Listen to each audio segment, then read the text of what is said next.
Welcome to the travel guide of Sweden. The mere mention of Sweden conjures up resonant images: snow-capped peaks, reindeer wandering in deep green forests, and the 24-hour daylight of the midnight sun. But beyond the household names of Abia, IKEA, and Volvo, Sweden is relatively unknown. The largest of the Scandinavian countries, with an area twice that of Britain and roughly that of California, but a population of barely 9 million, Sweden has space for everyone. The countryside boasts pine, spruce, and birch forest as far as the eye can see and crystal-clear lakes, perfect for a summer afternoon dip. Not to mention possibly the purest air you'll ever breathe. The country's south and west coasts, meanwhile, feature some of the most exquisite beaches in Europe without the crowds. Gothenburg is a paradisiacal destination, sitting right by the western coast of Sweden near the Atlantic Ocean.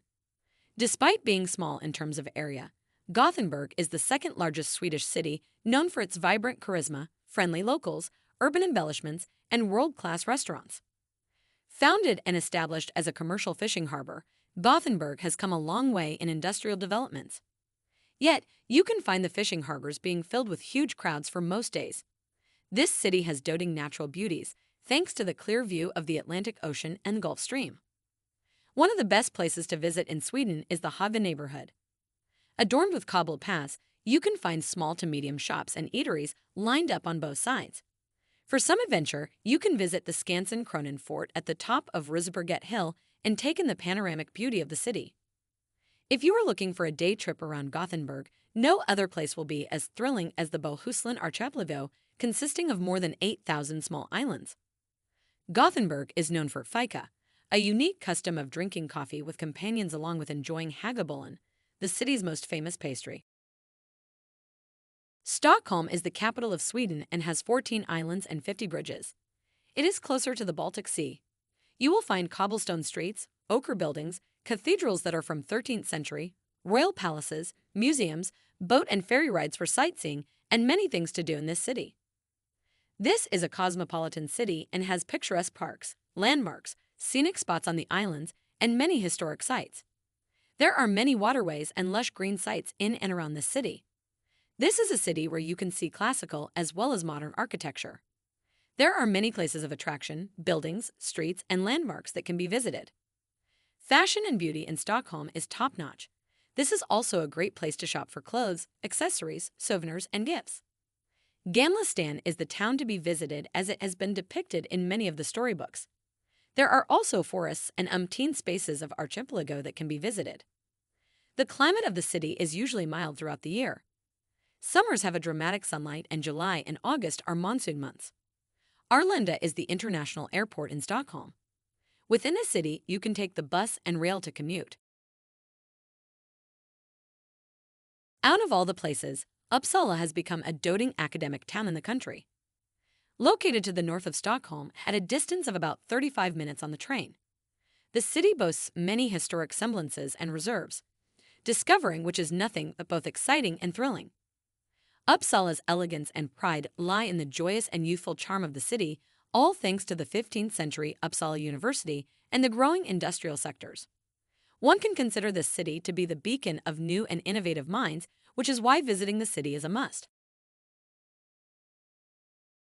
Malmo is located in the southern Swedish province and offers a wonderful and magnificent blend of the past and the present. Being the third largest city, Malmo attracts a lot of tourists from all around the world.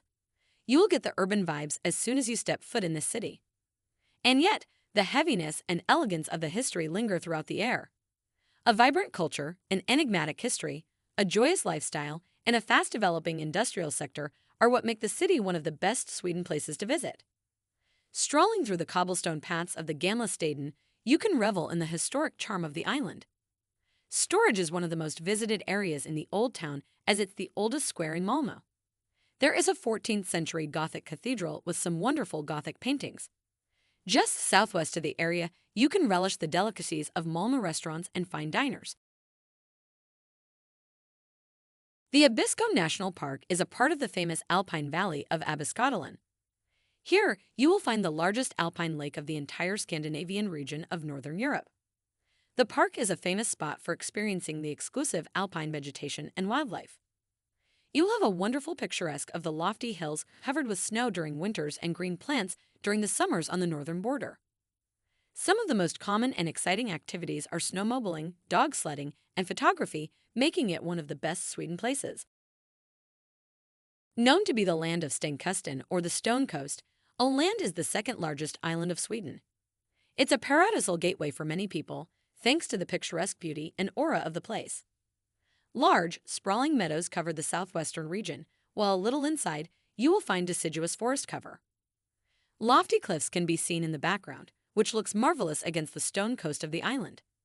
The island's surface is mainly formed from exposed limestone, resulting in its uniqueness. It has around 75 different nature reserves, along with ancient ruins and rock fields. Kiruna is the mining town of Sweden. Here, you will find the world's largest mining setup for iron ore excavations. Due to the constant risks looming in the air from the continuous mining operations, the entire town of Kiruna is being moved to the eastern side for safety. Kiruna is mostly visited during the winter season as the city gets covered with snow for the longer period.